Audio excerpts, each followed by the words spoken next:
Hello friends, मैं doctor अमन पांडे अपने YouTube channel में डॉक्टर अमन होम्योपैथी में आप सबका हार्दिक स्वागत करती हूँ। आज मैं बात करने वाली हूँ बहुत ही कॉमन प्रॉब्लम के बारे में, जिसका नाम है डैंड्रफ।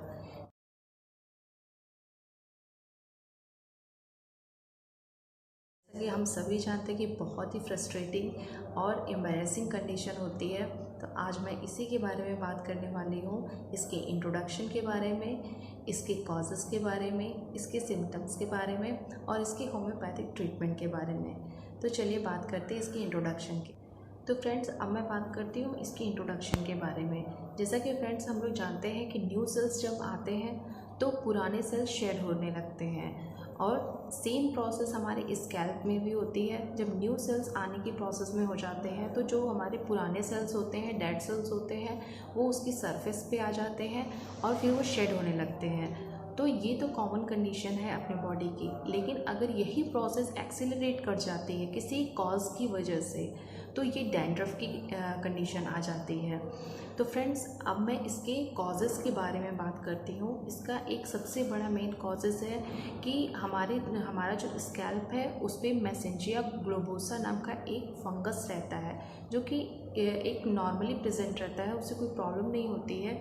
लेकिन अगर हार्मोनल इम्बैलेंस हुआ या फिर इम्यून सिस्टम वीक होता है तो ये डैंड्रफ की कंडीशन कॉज करने। तो फ्रेंड्स, अब मैं इसके कॉजेज़ के बारे में बात करती हूँ। सबसे पहला कॉज तो ये है कि जब भी विंटर अप्रोच करता है तो ड्राइनेस आने लगती है बॉडी में। तो ये ड्राइनेस सबसे बड़ा कारण है कि ये मोस्टली हम लोग को विंटर में देखने को मिल जाता है, डैंड्रफ वाली कंडीशन।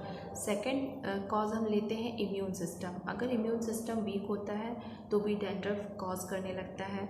थर्ड कंडीशन की बात करें तो कोई भी इरिटेटिंग प्रोडक्ट्स या फिर शैम्पू जो हम यूज़ करते हैं, जो कि हमारी बॉडी को सूट नहीं करता है, वो हमारे स्कैल्प पे जाके इसकी कंडीशन कॉज करने लगता है।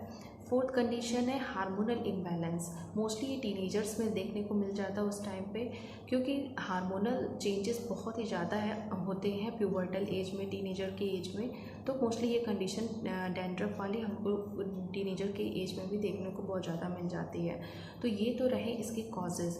अब तो फ्रेंड्स, अगर हम सिम्टम्स की बात करें तो डैंड्रफ के सिम्टम्स मोस्टली हमें ईचिंग होती है स्कैल्प में। अगर हम जब भी हम कॉम्ब करते हैं तो उसके साथ उसके फ्लेक्स भी गिरने लगते हैं हमारे शोल्डर पे, हमारे हैंड्स पे, कहीं पे भी, किसी भी बॉडी पार्ट्स पे या फिर क्लोथ्स पे गिरने लगते हैं।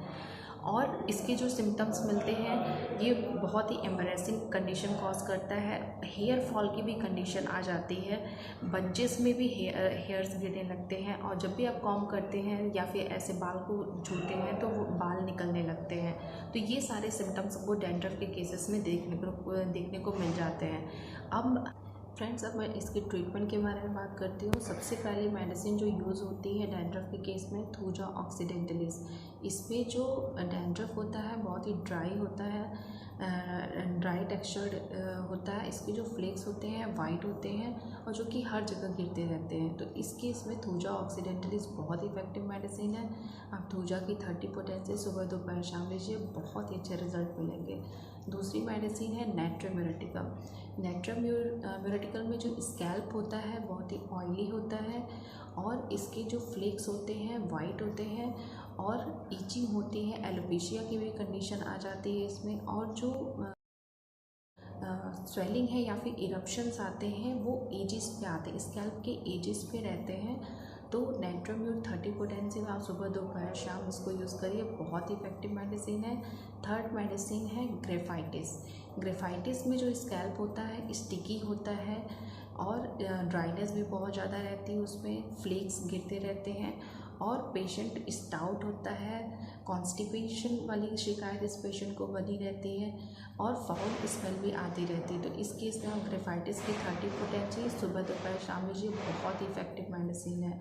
फोर्थ मेडिसिन है काली सल्फ। काली सल्फ जो मेडिसिन है बहुत ही इफेक्टिव है। ये मोस्टली लेटर स्टेजेस में डैंड्रफ की दी जाती है, जहाँ पे पेशेंट को बहुत ही स्वेलिंग और इन्फ्लामेशन की कंडीशन रहती है, और पेशेंट की ये जो कंडीशन है ये वार्म में बहुत ज़्यादा बढ़ जाती है, लेकिन कूल में उसको आराम मिलता है। तो काली सल्फ 30 पोटेंसी में आप सुबह दोपहर शाम लीजिए, बहुत इफेक्टिव मेडिसिन है।